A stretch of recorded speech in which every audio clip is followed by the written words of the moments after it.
What about yourself? What do you think about the program so far? How are you finding it? It's been great. We met amazing influencers and people with the same interests.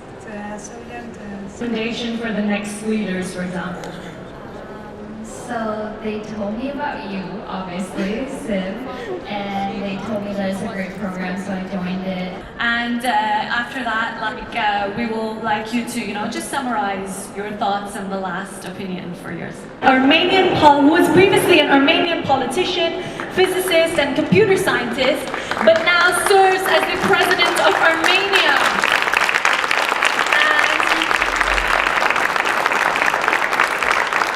He will be delivering his keynote on how AI and technology can be leveraged upon and the future impact it will have on sustainability. Can we give him a warm welcome, please? Well, thank you very much. I would like to start thanking the organizers for inviting me to meet you. But for me, it's meeting the future. It's a time travel. I'm traveling to the future because you are the future. I hope one day, 50 years from now, one of you will be standing here and will telling the next generation about your experiences of life and what you think about future, and hope you will remember me. Just say hello from 50 years time. I will be somewhere, I don't know where. If I will have a communication channel, I will tell you where I am. But you are the future. I think in time is one of the greatest values of our life. And when we think, I'm not going to start telling you about the advantages of artificial intelligence and how the world will be changing, but I would like to start and make a small time travel with you.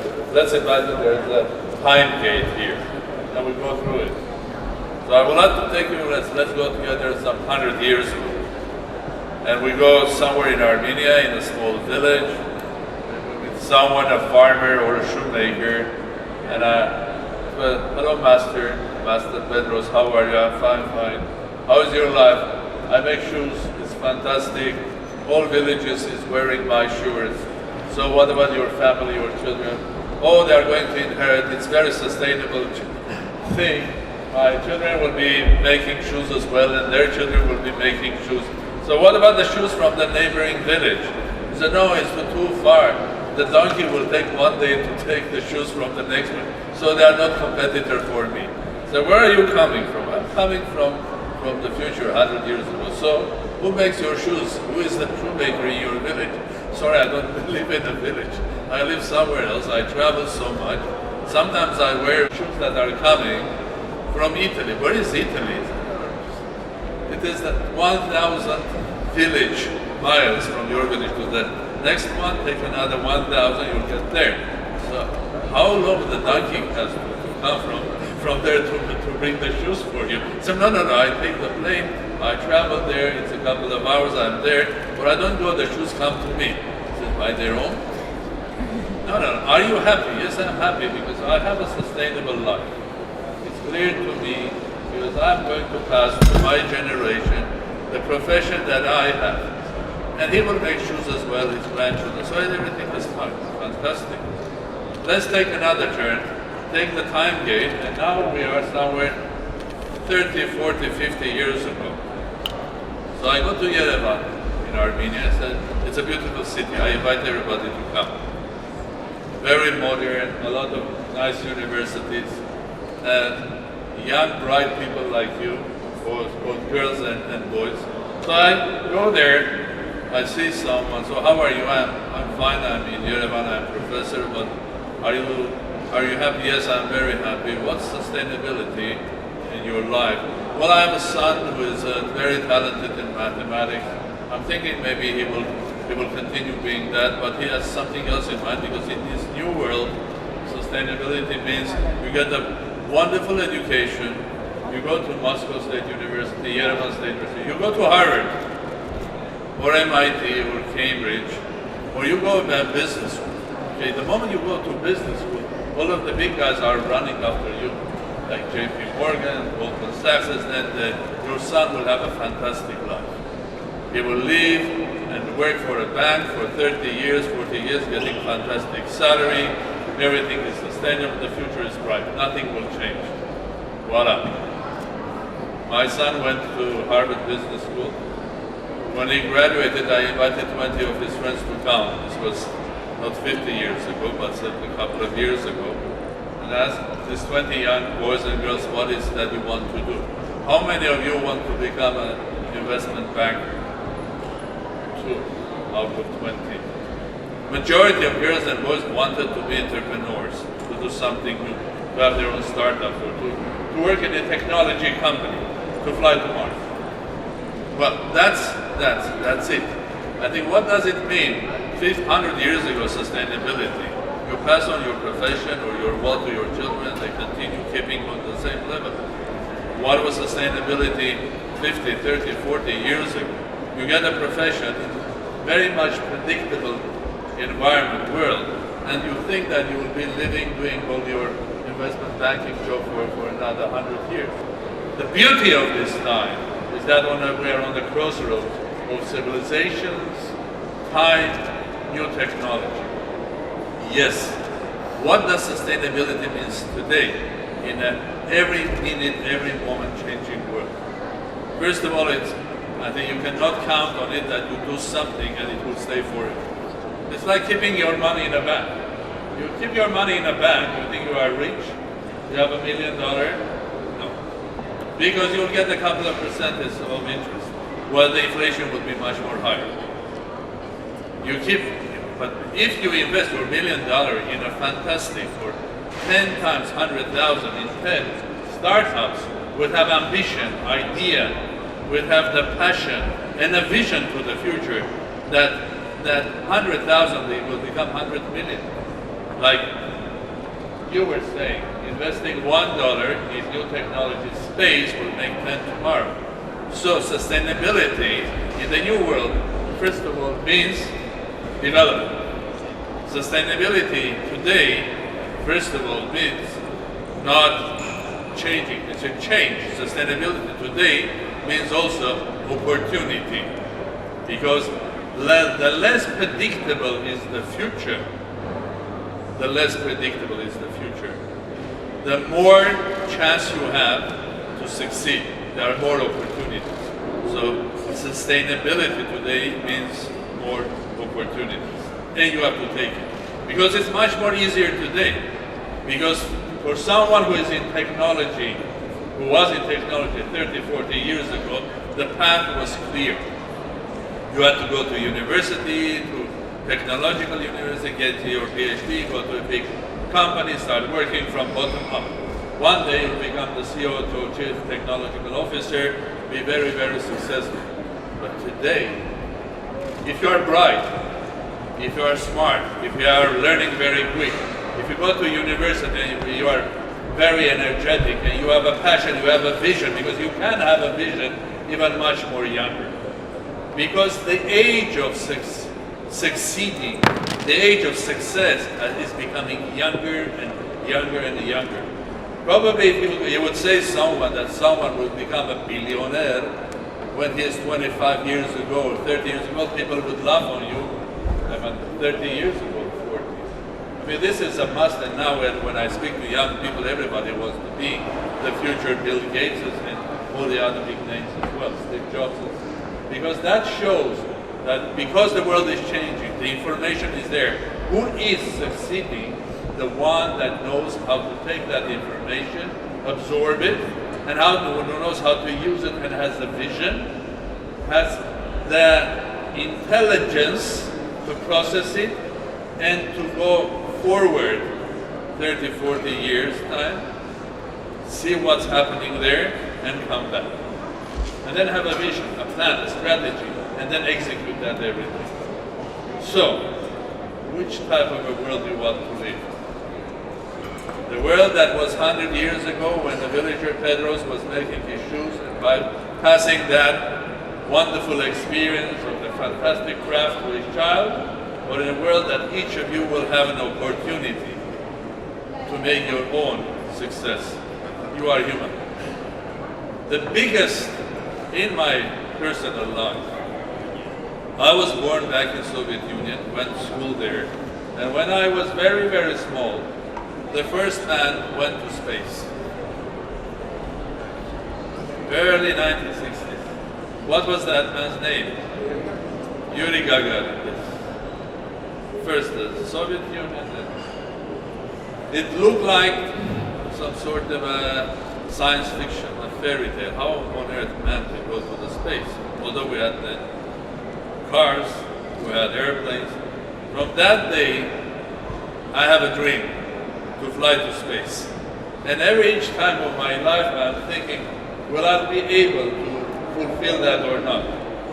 First, I was scientist, and to get into space, you had to be physically strong, astronaut or test pilot. So there was no way for a young mathematician whose day and night was about science, technology, would have been flying. Then I became a diplomat, then I became prime minister. Then I left that, became a free man, started going business, too busy making money, but the dream was there. When I get very close, when I had enough money, I wanted to become a space tourist, so to pay these millions of dollars to fly, then I became president. So, how on earth do I fly? Well, I'm still dreaming. Maybe I will become the first president that will fly into space. And I agree with you.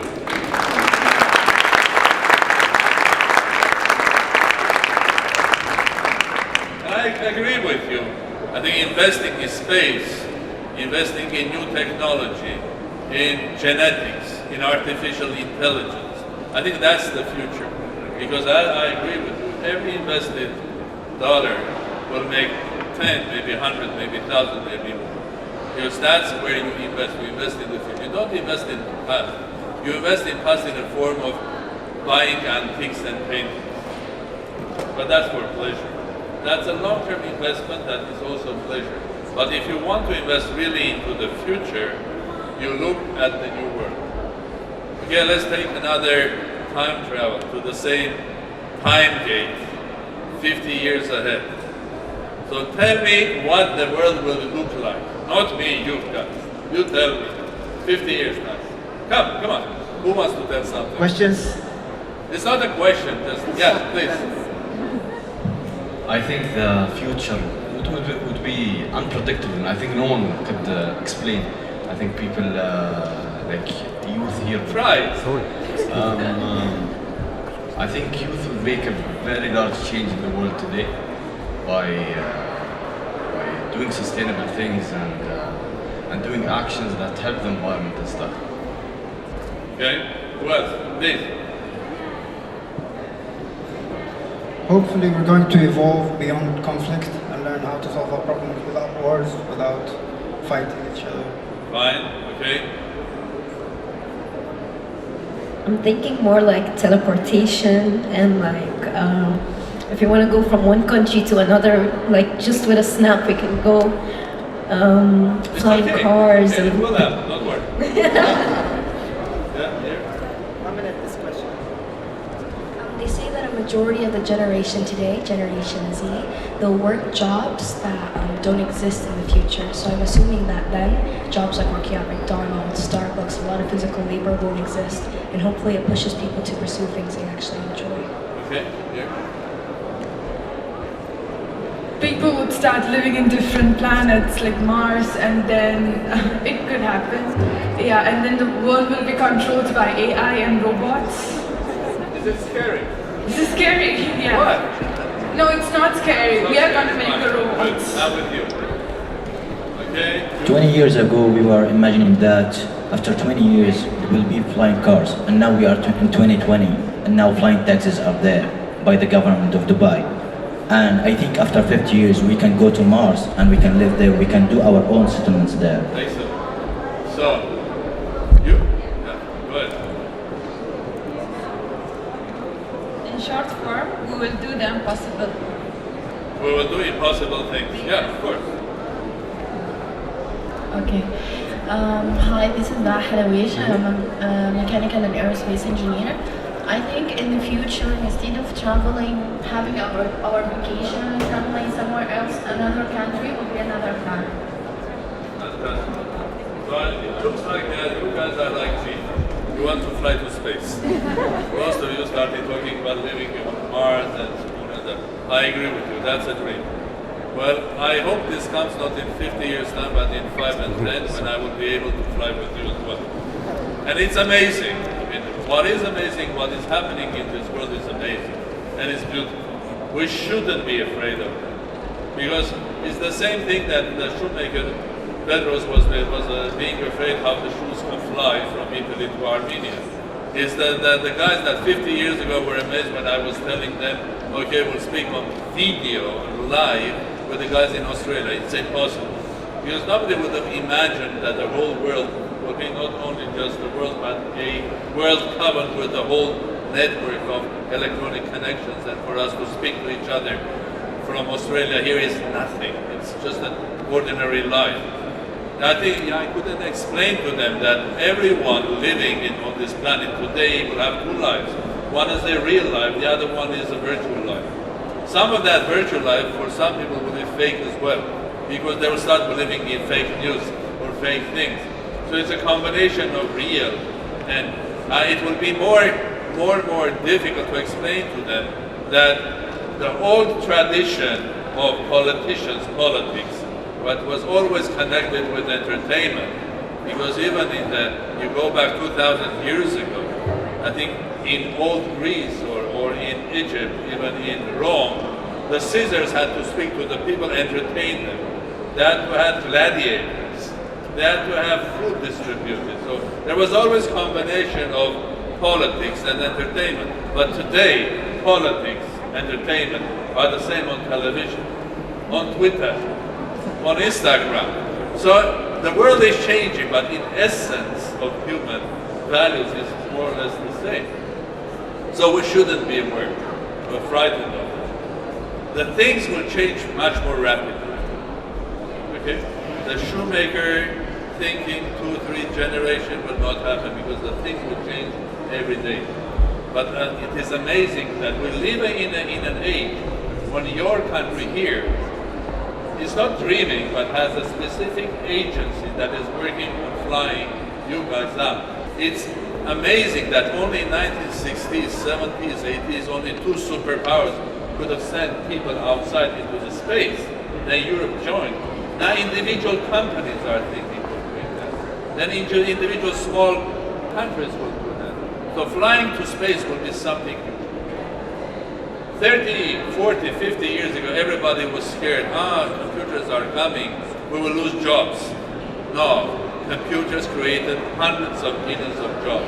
Artificial intelligence is coming to help your natural human intelligence, which is a million times more powerful than any artificial intelligence. Don't worry about that. It will help you to create robots. So instead of having your physical, it will multiply your physical strength, because you will use robots or robotic accessories to do jobs that you would never do yourself. It will make your life and your life much more creative. So you will not be doing physical things, you'll be creating. You'll be creating cars. Most of the people will not making cars, because making a car will be for 2 robots in a shopping mall in 2 hours. You take your kid to the cinema to have a Burger King, and order the car. You come back, your car green, electric car, 300 spare parts, assembled with 2 robots. The color you like, the power you like, and so on. You take the car, you go. No, I'm sorry, the car takes you and you go.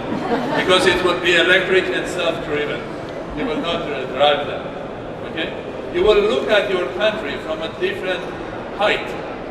Imagine you look at UAE, not from here, to the Gulf, to the small states of the Gulf, which are basically developing very, very fast. You have to realize that this is no longer a desert. No longer finished. You look at it from outside, and you will have a completely different perspective. Your life will change. the way you run your health. And I'm so happy because you see the science of that. We have started realizing that we benefit from industrial revolutions, but in the meantime we destroyed the climate and the nature. But using the same technologies that we have created during these hundreds of years, we will be able to basically heal the wounds of the world. I mean, because we will not burn oil, because oil is a valuable asset. We shouldn't burn it. There are so many chemicals inside. Because what the energy that we need, we can get easily from the sun, from the wind, from even nuclear fusion, not the normal nuclear that we are having here, and UAE is building one here as well, and Armenia has one, but in the fusion that will be like small suns in our courtyard, giving fantastic energy. So we will not need to make this world much more sort of a dirty. We will start cleaning it up using the technology and your talent. So there are, I said it yesterday, it's a three-dimensional solution for healing the world and taking us forward. First is the technology that the genius of mankind has created, and you will continue doing that. There'll be much more, millions of Albert Einsteins from you, because there were worldwide, there were 5,000 people thinking about physics. One of them became Einstein. Now there are millions of people thinking about physics. There'll be many Einsteins. Second, the human potential. And that human potential which is not used is the talent of young people and also the great talent of young ladies. The world 100 years ago, the shoemaker's wife was only cooking. Now she is an engineer. And this is the half of the 10 billion people. Another 5 billion will start contributing to that. And the third one, we have to be smart. Technology will change also the way we run, make decisions, and run our countries. So God help us to be smart enough. We shouldn't be afraid of technology. The only person that we should be afraid is us. Because we can use the nuclear for the benefit or for destruction. We can use any great idea for benefit or destruction. So there is one message to you. The most important value is your human value, your integrity, your humanity. Don't be afraid of anything. Good luck.